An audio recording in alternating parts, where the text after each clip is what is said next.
Brad Hill here. There is no better way to share a story than around a campfire. And if you are in the Mobile Bay area, there is no better place to get firewood than our friends at Mobile Bay Firewood. This is a family-owned business, and I personally love using their easy-to-light, kiln-dried firewood in my fire pit. So use promo code MBFTSO for $15 off of your next order at mobilebayfirewood.com. Longtime friends of the podcast, the Growley Leather Company is a family-owned leather goods company in southern Alabama. All of their leather goods are designed and handcrafted to come alongside you in your daily life, share in your adventures, and reflect your character. Brian and I both enjoy products from Growley Leather. So visit growleyleather.com and use promo code TSO2022 for a 15% discount at checkout. Find you a leather journal and fill it with stories from the Storied Outdoors.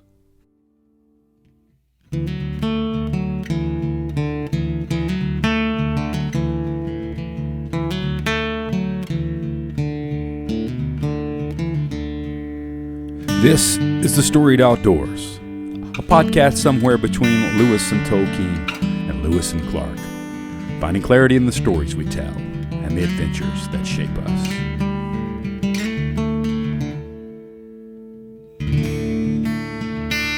Well, welcome to the Storied Outdoors. My name is Brad Hill, and I'm joined by my good friend and co-host, Brian Gill. And we are so honored today to be joined by Lewis Markos, professor of English and scholar in residence at Houston Baptist University. Lewis teaches classes on both Lewis and Tolkien. He's a author of 22 published books and a lecture series with the teaching company Great Courses, which is pretty cool. The life and writings of C.S. Lewis, Plato to Postmodernism, understanding the essence of literature and the role of the author, all topics that we look forward to maybe touching on a little bit. He also lectures on apologetics, Lewis, education, ancient Greece and ancient Rome. Lewis is committed, I love this, committed to the concept of a professor as a public educator and believes knowledge must not be walled up in the academy, but must be disseminated to all who have ears to hear. So we're thankful we have ears to hear and you're willing to join us and share the things that you've learned. So there's a lot of ground that we can cover, but let's start by saying welcome, Lewis. Hey, thanks so much. And I'll tell you, all of us, all your listeners, certainly, we see C.S. Lewis as a role model. But I'm kind of lucky because Lewis is a double role model because I'm an English professor. And so Lewis is a role model in so many ways. And one of the ways he's a role model for me as a professor is that Lewis, even though he had a specialty, always strove to be a generalist. Mm-hmm. And we live in an overly specialized age. I mean, all right, if there's something wrong with my eyes, I would like to go to an eye specialist, right? There are certain places in science and engineering, but certainly in the humanities. I mean, I have a specialty, the Romantics. I did my dissertation on William Wordsworth. I love the Romantics. I love the Victorians. But Lewis has always pressed me to be a Renaissance man, to be a generalist, to make connections between things. And whether people realize it or not, that's one of the amazing things about Lewis, that he cuts across disciplines and gives us that aha moment. And gentlemen, I've had so many light bulb flashes from reading Lewis that it burned off all my hair. You can see it right there. That's my reason, and I'm sticking to it. Yeah. Well, my dad would always say, Lewis, either your hair turns gray or it turns loose. So there we go. I love that about the Renaissance man, the generalist. I knew about C.S. Lewis growing up, hearing Narnia, reading Narnia, that type of thing. But when I was in seminary, I took a class called An Apostle to the Skeptics, and C.S. Lewis. It was about C.S. Lewis, but Calvin Miller was the professor of it, and so he taught me about C.S. Lewis, and those two worlds combining. I looked up to Lewis, and Calvin Miller was a mentor of mine, and just being able to see these two worlds collide gave me a just a love for all things C.S. Lewis, and it's kind of continued on. It's obviously today because we have a podcast that says it's somewhere between Lewis and Tolkien and Lewis and Clark. But right. I'd like to know about you. Where did your love for Lewis come from? First, I have to ask you, you mean Calvin Miller as in the Singer trilogy? Yeah. Yeah, great stuff. Yeah, I mean, you can see him, one of the first people working in Lewis's idiom of, allegory and things like that. So yeah, I remember reading those. Those were wonderful accounts. So that's great. I That's have a whole library of Miller books behind me right here. So that's great. Oh man. Well, what makes me a little unique. First of all, Lewis died the same exact day that John Kennedy was assassinated, John F. Kennedy, and I was born exactly 2 months after that. So I like to say I got a little bit of Lewis's spirit. I grew up in a Greek home. All four of my grandparents born in Greece, came to America, grew up Greek Orthodox, and yet our priest always referred to himself as a born-again Christian. This was the 70s. Remember, Jimmy Carter said that. And interestingly, when we graduated levels of Sunday school, they would give us a gift. And usually they were focusing on history and all, but they actually gave me a copy of Mere Christianity and Screwtape Letters. So I remember reading that very early. Maybe I was 15 or 16. I also read the Narnia Chronicles as a kid, but didn't know all the Christian connections the first time I read them. So I grew up with that, and I kept coming back to Lewis. But as you can imagine, going to college in the 80s, you couldn't take any classes in Lewis and Tolkien. Nobody was writing any dissertations on them or anything. So that was always a love of mine. And then around 2000, the teaching company, the Great Courses, flew me out. They're near D.C. In Virginia. And they flew me out there, and I did a lecture series on literary theory, 24 lectures called From Plato to Postmodernism.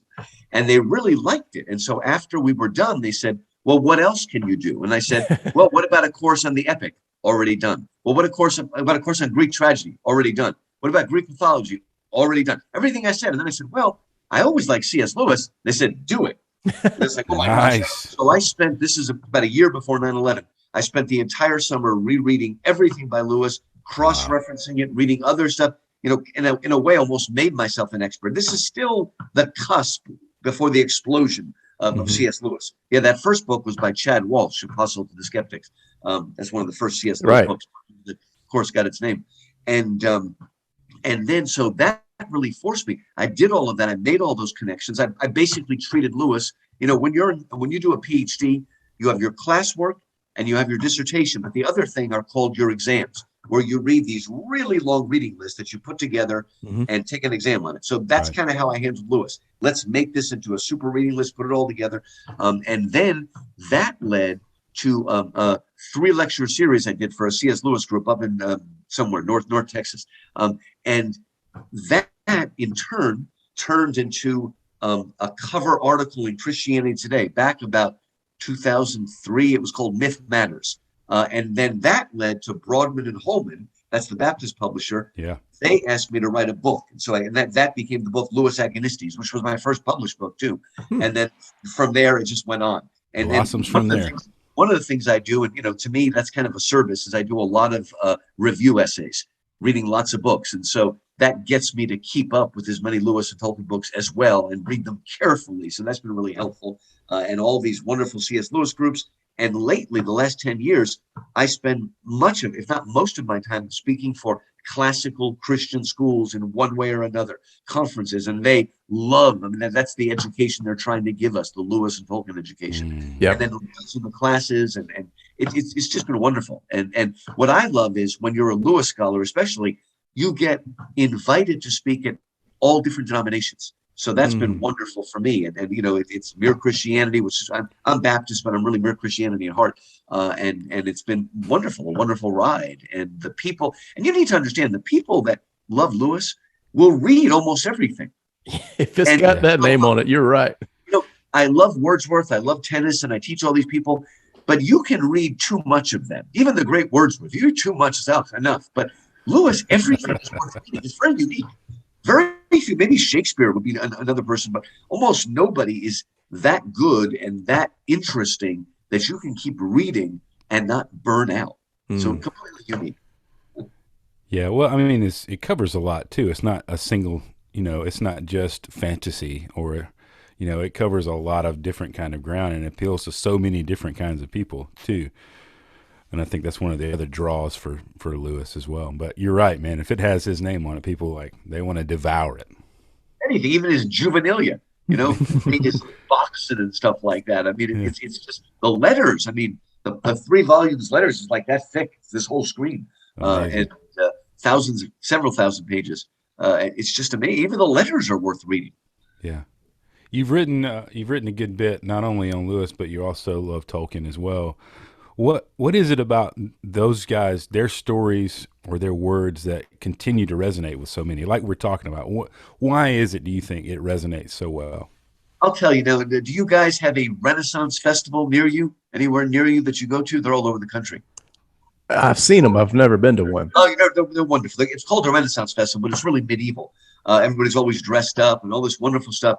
And this one of the best ones is in Houston, North Houston. So I take my kids there growing up, and it took me several years to suddenly notice something. I started to look around at the people that were also there. And I suddenly realized that 75% of the people at that fair, I would disagree with them about everything, from politics to religion to family to sexuality to the economy, everything. These people would hate everything the Middle Ages stands for, and yet they're there. My point is that both Narnia and Middle Earth are medieval places, and I believe that we Americans are hungry for that. We may say we want egalitarianism and equity. Good Lord, thank God we never get that. But we realize the beauty of hierarchy, the beauty of difference. Guess what, folks? When you go to a Renaissance festival, you can tell the difference between a boy and a girl. Okay, there are bar wenches everywhere. Okay, and these guys, they may even be wearing cod pieces. Okay, and they may be wearing kilts, but they look like men. Okay, so I really think there's a part of us as Americans that's hungry for that, and I think that draws me. They may, if you told them that, no, I don't believe that. But they see something where there's a meaning in the world. There's a beauty in the world. There's something good to fight for. There's good and evil. There are standards. These are the things that people want. They may say they don't want it. They want to be relativists. They want to throw it out. But they know. Look, folks, people may think they're existentialists. That means that I'm just born as a blank slate and I make it up as I go along. Sartre said, existence precedes essence. What that means is we're not born with any meaning or purpose or essence. We make it up as we go along. I'm sorry. The vast majority of people, even if they say they're atheists, believe they've got a purpose and they need to find that calling if they're going to have meaning in their life. They never connect the dots and realize that's nonsense if we're just the products of Darwinian evolution and nothing more. So what I'm saying is even secular people read it because in Lewis and Tolkien is a sense of wonder, a sense of beauty, a sense of meaning and purpose, and something worth fighting for. And I think that attracts people. Both the believer and the secular person are attracted to that, whether they realize it or not. Yeah, that's that great line from, wasn't it Samwise that delivers that line? The people in those stories, they realize that we had something worth fighting for. I mean, he sums it up there. It is. That's the way it was with the stories that really matter. Full of darkness and danger they were, and sometimes you didn't want to know the end, because how could the end be good when so much bad had happened, right? Yes. And yet again, even darkness will end. A new day will rise, and when it does, right? I mean, it's just wonderful. All of it's kind of put together from different parts of Tolkien, but it is faithful. Sam's speech at the end of The Two Towers reminds us that we're part of that story. And the story keeps going on. We're part of the story. Don't the great stories never end, Mr. Frodo, right? What kind of a story have we fallen into? And maybe the story that's not as good for the people in the story, but good for the people outside the story. And I'm so glad that they kept the great line at the end of the novel, the end of the movie, when Frodo says, "We set out to save the Shire, and it has been saved, but not for me." Right? There is that understanding of a sense of sacrifice. I mean, come on. What happens at the end of the secular Avengers Endgame? We'll just end there. I don't know what's going to follow, but let's end there, where the most self-centered, narcissistic guy, Iron Man, sacrifices himself. And people realize the beauty of that. That's the rightness of it. And so they may try to be politically correct, but if they're telling the story right, it's going to have a moral ending at the end. Right? That's right. What's his name? Lucas tried to be really liberal in episode 3. If you're not for me, you're against me. They were making fun of something George W. Bush said, but they couldn't. It's in the end, it's still the case that the Jedi think in absolute terms, and that's right. It's the Empire that everything is, negotiable, right? There is no truth. So what I'm saying, from a certain point of view, it's so hard to make our politically correct fairy tales, but in the end, it often backfires on them. Because if they're telling a true story, it's going to be part of what we call the meta-narrative: creation, fall, redemption, reconciliation, glorification. It's going to be part of the meta-narrative. And they can't break it. So good. Wow. I mean, just I could listen to that all day. I mean, just going. It goes off in so many directions. Oh, I love it. So, we one of the purposes of this podcast is that we try to inspire people to write their own stories and, reflect on their own adventures. That's kind of one of the byproducts of what we're hoping to do here. When people read your books, what are you hoping that they take away? Oh, that's good. Again, I want a sense of the things that are missing today: a sense of wonder, and get ready for this, a sense of gratitude. Why is it that the richest nation of all time, with us living better lives than even with COVID, living better lives, not only than anybody in the past, but 90% of people living right now, and yet we have no gratitude? Now, when I mean that, I don't mean I want them to be grateful to me. I want them to read the books and see the beauty and design and wonder and feel a sense of gratitude and let go of our envy and our resentment, right? Our envy and resentment and entitlement have gotten so bad that the only way to stop people is God had to raise up a non-believer named Jordan Peterson, who hopefully will be a believer within the year. But we need this guy, a psychologist, who are usually the bad guys, let's be honest, okay? A social scientist.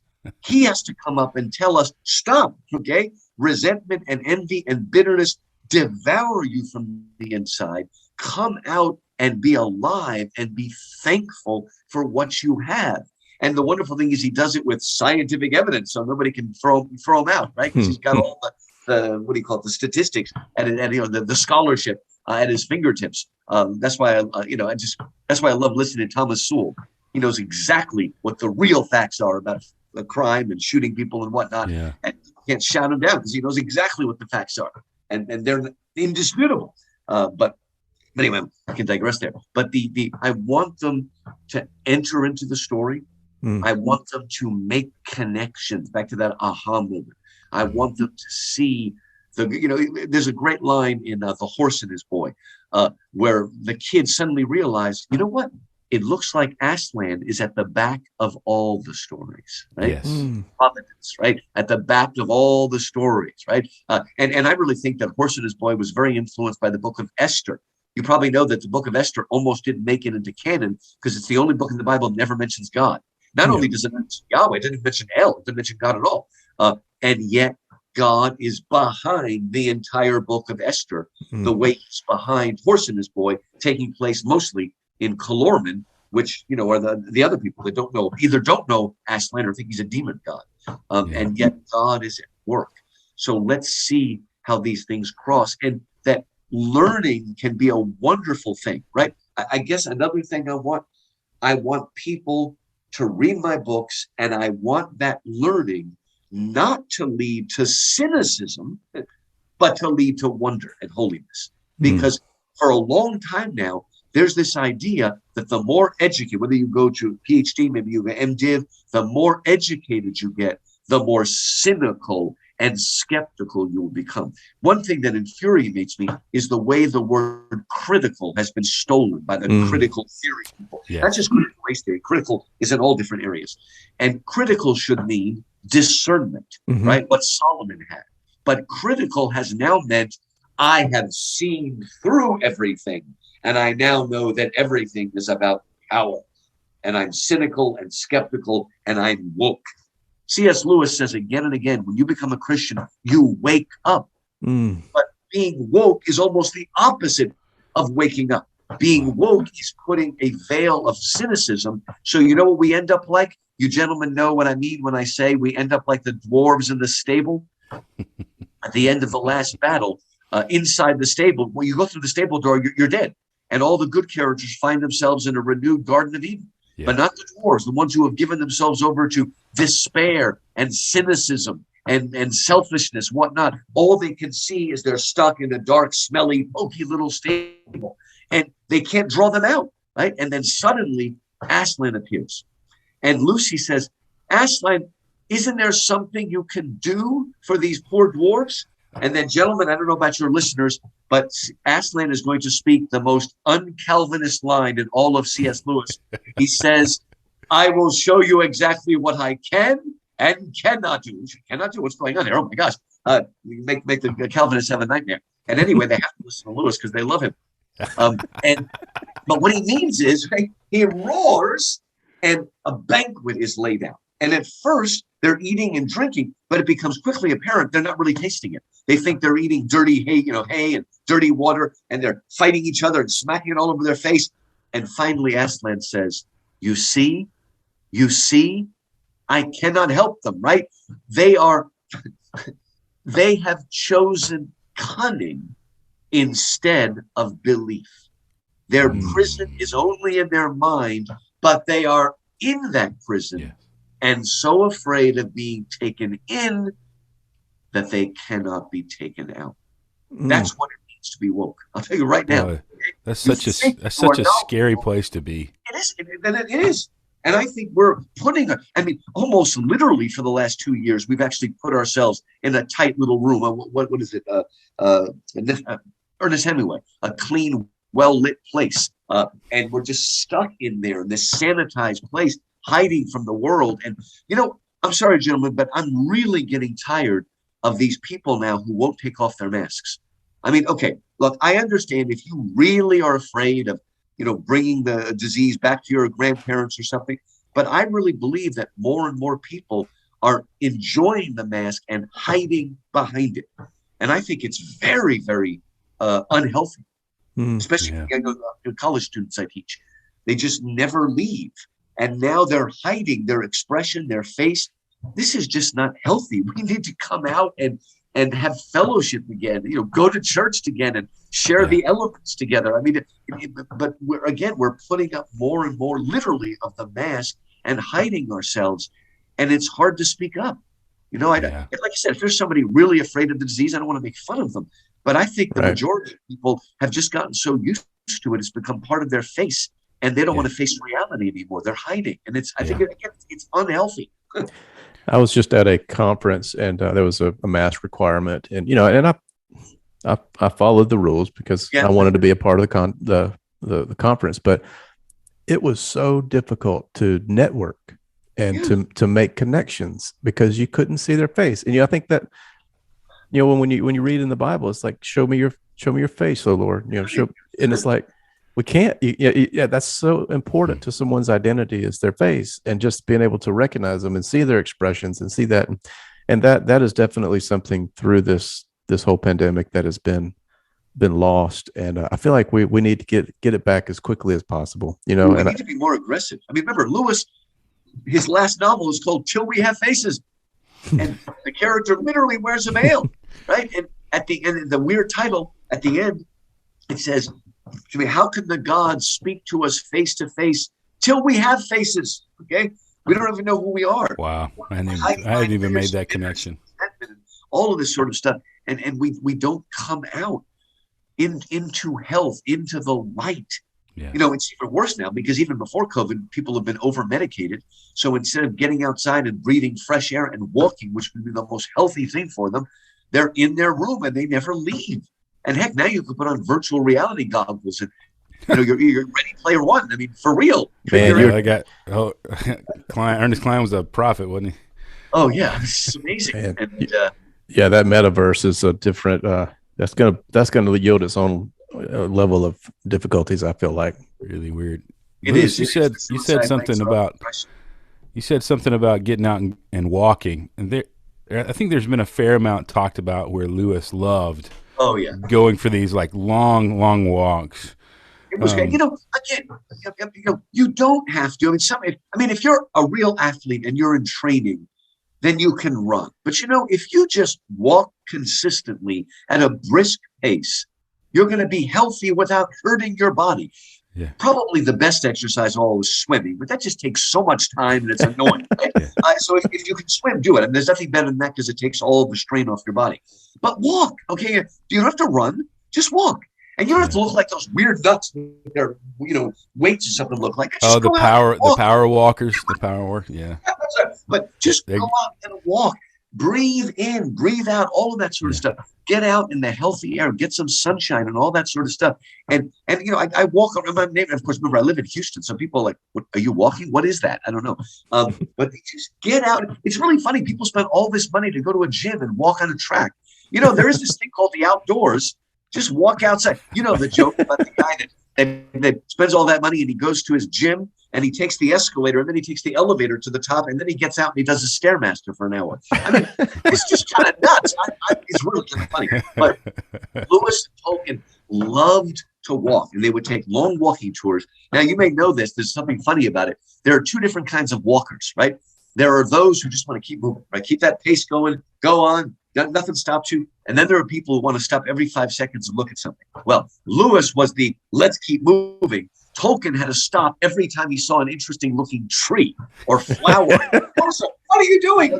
Back and forth and moving forward, right? And I mean, I live in Houston, so there's really not that much to look at, because it's all pretty much brown. Concrete, yeah. So I could keep moving. I guess if there was more beautiful trees, I'd stop. But it's funny how that's emulated in their writing too. Like Lewis plows through, and Tolkien's like, I got to describe everything.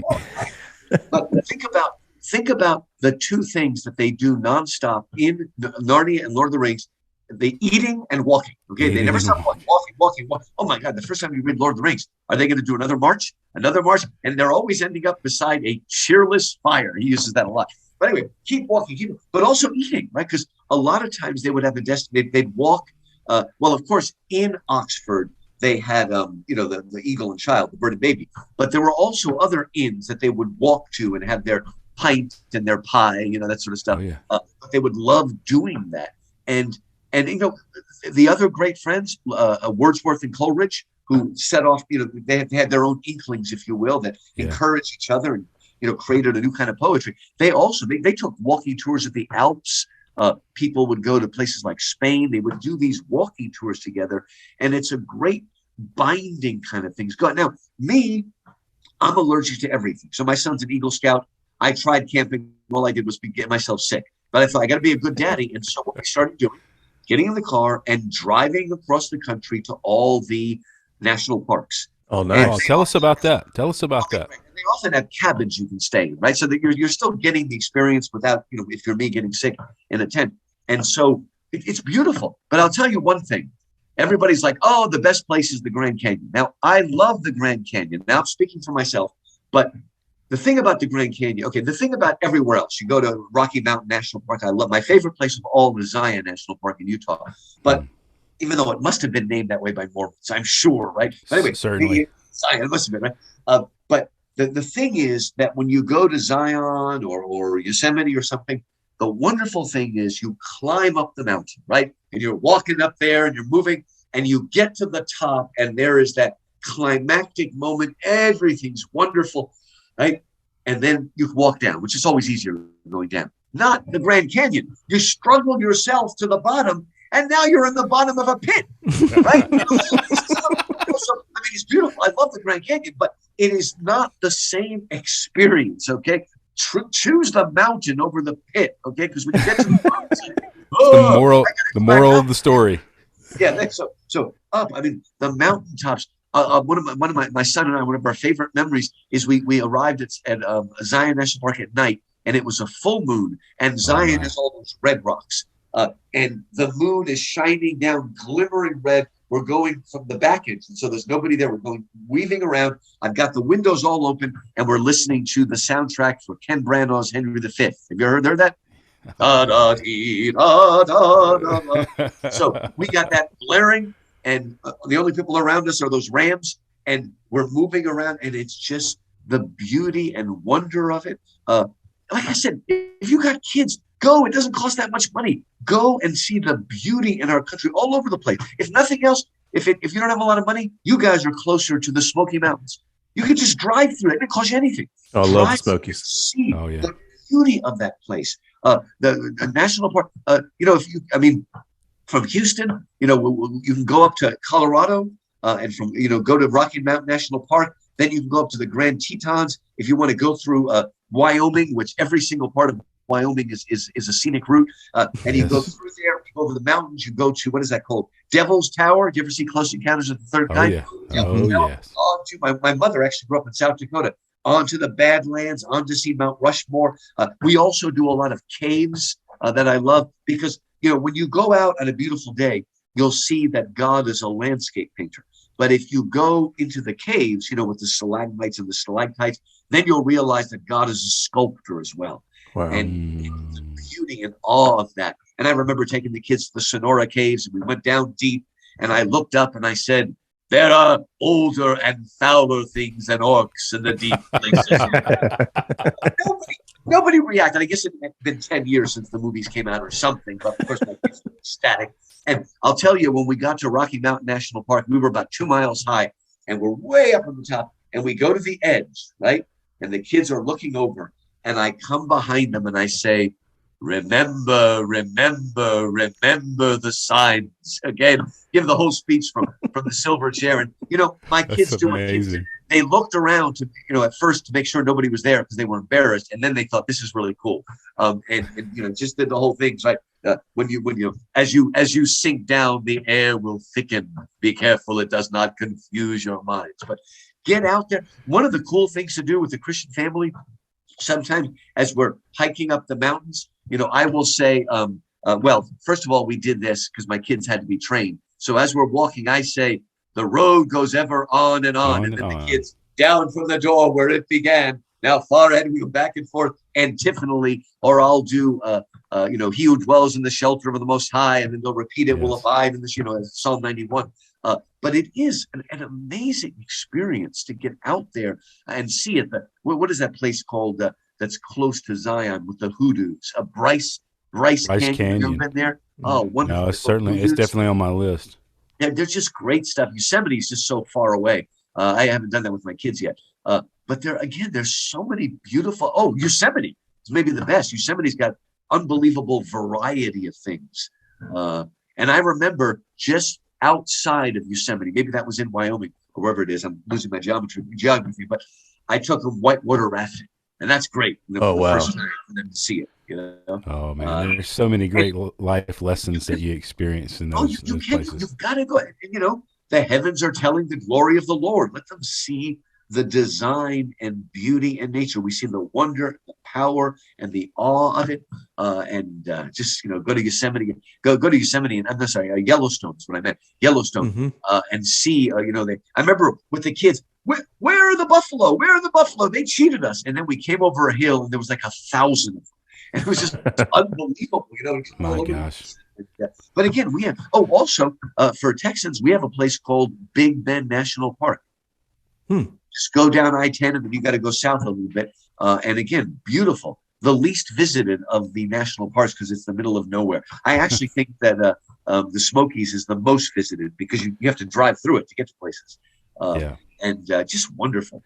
Yeah, Take I was your kids just to Stone Mountain, there. Man, that's an amazing thing. Before they blow it up, take them to Stone Mountain. Man, that's one of my earliest memories of being in Georgia. Actually, I grew up in Alabama. We went to Stone Mountain, and man, just to see that rock face, and I mean, it's incredible. So if you're into taking these trips on these to these great national places, is there one in particular that maybe shaped you, or is there something as a child that maybe these experiences kind of have gotten you to this appreciation? I think for me, any kind of, now don't put something on my back, man. I can't do that. Okay, I need my hands free and all. Just give me a big water bottle. I'm okay because I just like to walk but it's just I guess the mountains themselves, just going up, moving here and there, getting again. It's like you're reaching the summit, quite literally. I've spoken at Summit Ministries several times. You got kids, high schoolers, send them. Summit Ministries is the best worldview academy out there. It's a 2-week thing. It meets in Manitou Springs, which is right next to Colorado Springs, which is where Focus on Family is. Beautiful, a little bit of heaven, a little bit of Christian heaven in the middle of an incredibly secular place. It's amazing, I mean, Manitou Springs used to be the marijuana capital of the country. Now, of course, it's legal there. So it's like, but I mean, right in the middle is this very conservative, wonderful, but get out there and go. And I remember taking the cogwheel train up the side of Pikes Peak, which Oh, is a wow. wonderful experience going up there. So any of those things. I remember going to Mount Rushmore when I was a kid and staying in a cabin, and just, it really is awesome. You may think it's cheesy, but it's really awesome. So you got to see Mount Rushmore, and then you got to see the Mount Rushmore of the South, which is Stone Mountain. Yeah. And if you go to Stone Mountain, take them to see the laser show at night. Oh The yeah, laser show I at distinctly sunset. remember And that. there is one of the most beautiful things I've ever seen. Talk about the healing we need. And there's this incredible scene where, you know how Lee and Grant, meet at the Appomattox courthouse, and the two of them are meeting, right? And they take it off, and then Lee takes his sword and he breaks it over his knee, and the two pieces of the sword start dancing up and down, and they become the southern states and the northern states, and then they come together. And it's just a very wonderful moment of, a little bit of time for healing, okay? Time for healing, let's get back together and stuff. But it's just beautifully done. I hope they haven't changed it. But again, there are wonders here, and it's just, like I said, it's something about the air at the top of the mountain, the breathing in slowly, the moving through. There are some great places in San Antonio. And my other favorite is the San Antonio Riverwalk. If you ever get a chance to go to San Antonio, because it is so beautiful, because the trouble with our country now is every place looks the same. Now, if you go to Savannah, Georgia, that looks different. If you go to the parts of New Orleans, that looks different. San Francisco, there's a few places that are still individualistic, but most places look the same, but not the Riverwalk. If you take the Riverwalk, every bend of the Riverwalk looks different. There is every doorway looks the same, every arch, everything is unique. It's the most beautiful. It's like a Gothic cathedral where you do have a master craftsman that oversees it, but all these different people are doing their own gargoyles and this and that, and you get something together that is beautiful. And it's diversity, e pluribus unum, right? And it's unity out of diversity. So go there. It's hard to even explain how beautiful it is to walk around there. And they used to say, go Shanks mare, which is a weird old saying for do it on your own two legs, and go around, walk and see, because the beauty's still there, right? And it drives me crazy with this wokeness, because look, they claim to be environmentalists and multiculturalists, okay? If you want to see do you know what group has the most respect for nature and the most respect for the Native American Indians? It is the group that the progressives hate and did all they could to destroy them. You know what I'm talking about? I'm talking about the Boy Scouts, okay? The last place where boys are allowed to be boys until they destroyed it. But they have this love for nature. You know what their phrase is leave no trace, okay? Yeah. They're not worshiping nature like the crazy people, but they understand their role as stewards. And they really respect the Indians, not so they can feel good about themselves and virtue signal. They respect the Native American Indians and their cultures. And whenever they do their Indian dances, I mean, they do all their research, and it's done with a sense of awe and reverence. The people that fight for have absolutely no respect for any of these cultures. And they say they do, but they don't really. It's kind of a weird kind of thing. So get out there, go with some Boy Scouts. My son did film up, where they hike and things like that. There's so many beautiful places, and even like you go to Florida, go down to the Keys or something. I mean, there's just really amazing things. Have you ever been in an airboat, gentlemen? Yeah. No, I haven't. Color in the back. Yeah, it's pretty incredible. Yeah, down here on that. Stuff. We live.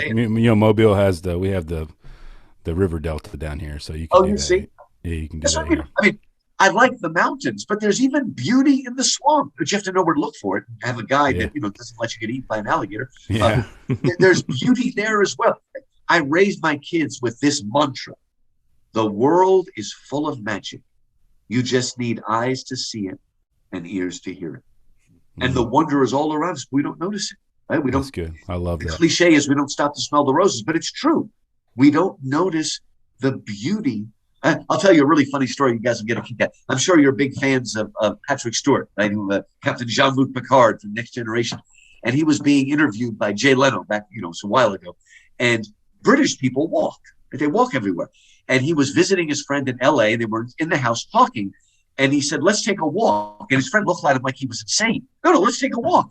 And so he said, they started walking down his driveway to get to the street. And he saw his friend stop and look at a bush at the end of his driveway in a way as if he had never actually looked at it before. Like he'd never seen it. He just kind of looked at it with wonder, right? And they continued walking down the street. Now, this is exactly how he told the story. And the guy's wife was coming home from work. And so as they're walking, she's coming down in the car and she stops and what's wrong? What's wrong? Is the car broken? Is the house? No, we're just taking a walk. What's wrong with? We're just taking a get in the car. And so they got in the car and she drove them back home. She couldn't imagine that they were just taking a walk. Just going for a walk. The weather's beautiful in LA. So it's like, what are you doing? I'm sweating to death in Houston. I'm still taking a walk, right? That's fair. Yeah. Mobile's the same way. They're going to be doing some sweating. We're going for a walk. We're going out there. And maybe a good thing to say here too about Lewis and Tolkien. Okay, what would they be? Would they be Republicans or Democrats, conservatives or liberals? Okay, they would be conservative, but not in the way we think of libertarian or giant capitalists and stuff. A true conservative, an agrarian. Think of Wendell Berry. That's where Lewis and Tolkien.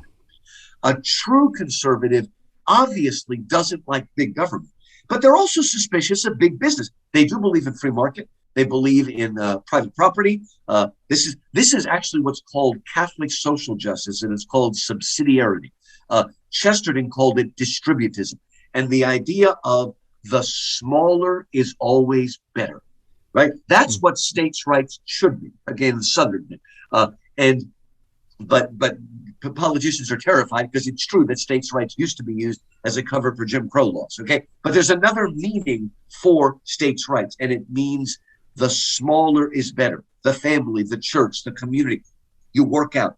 I'm sorry, the federal government has no business talking about education. Education should be a state issue, if not, in fact, a local issue, right? All right, maybe they can have basic requirements, but there should not be this huge Department of Education. That's just ridiculous. And that's something that Lewis and Tolkien would be against. So I'm not saying Lewis would be a Republican. I'm saying that be close to the land. Both Lewis and Tolkien preferred to call themselves English rather than British. They weren't like anti-British Empire, but they identified with the local, the provincial. I'm a Yankee. I hate to admit I grew up in New Jersey, and I grew up with a sort of knee-jerk reaction against provincialism as like a bad thing. That may have been a little bit of anti-Catholicism in the North too. I don't know, provincial school. But it took me a long time living down south, reading Anthony Esolen, I write for Touchstone, and understanding that provincialism doesn't have to be a bad word. It can be a good word, that the local is better. And you know what? We wouldn't have so much problem in our churches if we went back to what Lewis liked to call the parochial model of church. And what that means is you go to the church that is close to you. Even better, the church you can walk to, right? That's what you do, and stop. Because now, okay, if your church, literally is has a active gay priest, and there's probably a time to leave. But a lot of times we think we're leaving over something doctrinal, and we're leaving over worship styles or something really we shouldn't be breaking over. Some right? third order issue. What happens, right, because we have cars and we can go anywhere we want to church, we are pulling ourselves out, and so we're ending up having churches. Lewis says this in Scrutineck letters 80 years ago. Churches that are really factions and cliques, right? And we need to. We need to. And look, come on, people leaving churches. All right, look at this. Okay, yes, people get divorced. Okay, but do you notice that almost nobody divorces their children, right? We talk about that, okay? But what I'm saying is, if we're forced to get along, we can. It's a shame to say that blood is thicker than water, okay? Yeah, husband and wife could work it out if they both wanted to, because they'll work it out with their kids, right? They could work it out with their church if they wanted to, but it's too easy to get up and leave, right? So again, Lewis and Tolkien believed in duty, okay? And allegiance to something. And, Lewis wasn't necessarily somebody that loved church. I mean, as soon as church was over, that guy was out. People said you could hear. I mean, he was paying disrespect. He did it, okay? He was part of the community, and he did it. And one of my favorite stories is when I went to visit Cambridge and got a tour from somebody that knew Lewis. And he was saying that Lewis's rooms at Cambridge were right above the chapel. And Lewis would set the timer on his teapot, because of course, they're addicted to tea in England. He set the teapot so that, when the service was supposed to be over, the teapot would whistle and Lewis would rush off. And that was when the service was going too long. I have not heard that. That's so amazing. It wasn't one of these people, and you know what he said about hymns. I hate to say it, that they're, what is it, third-rate music set to fourth-rate poetry. I don't know why he's never got it. I mean, there are some bad ones, but anyway, the point is that Lewis and Tolkien, believed in allegiance. Okay, you're part of something, right? And I just wrote a review. It's going to appear in the Imaginative Conservative. This is a very controversial book called "It's Good to Be a Man." You seen that book? Mark Foster and Tennant, whatever. But it's interesting. He said, for a man to fulfill the mission that God has given him, he needs two things. He needs the godly wife, but he also needs the band of brothers. You need both. And this is not something I realized as a kid, because, evangelicals make you believe that if you find the right husband or wife, that person should be everything to you. That, first of all, that's completely unbiblical. It's also just not true. A woman needs to keep her female friends. A man needs to keep his male friends, and you will strengthen the marriage that way. And he even said, gentlemen, your mission is not finding a wife. Your mission is finding what God has for you. And then you find a wife who will participate with you in that. Wow. Really interesting. I'm sure it's going to be very clear. It's a pretty new book. I'll probably get myself in trouble for liking it, but what the heck. I'll have to check that. I have to check that out. Yeah, it's pretty good. It just came out.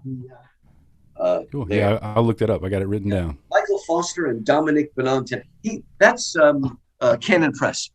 But before Donald Trump came along, the person I thought that was the most unfairly, endlessly attacked was Doug Wilson. You guys know Doug Wilson. And that's that whole Doug Wilson stuff. But he's outspoken, but it's pretty good. He's trying to restore Christian community. And he rubs people the wrong way sometimes. That's okay. But he's trying to push for it. We need to have that, again, that band. We go out and do things. Now, I'm not, a hunter and a fisherman, but, most men are. Go out and do that, okay? Go out and bond that way. Here, I'll just tell you something funny. The difference between male and female friendships, okay?